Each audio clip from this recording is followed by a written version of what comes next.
Hello guys, panibagong araw, panibagong video na naman.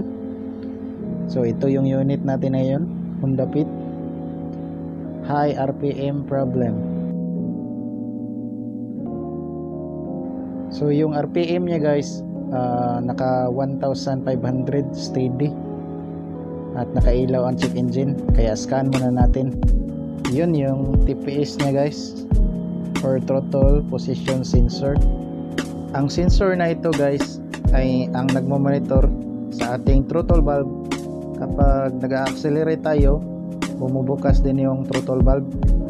Ang TPS na ito guys ay nagsta-stack up na at hindi na siya smooth, kaya yung RPM niya ay naka 1.5 lang at hindi bumababa. Yung normal na RPM is nasa 800.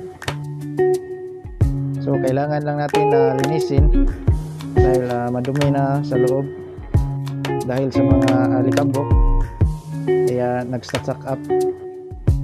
So ayan guys, na-install na namin at dinelete yung error at ayun, bumalik na sa normal ang kanyang RPM guys. So nasa below 1000 na. So yan yung standard na RPM.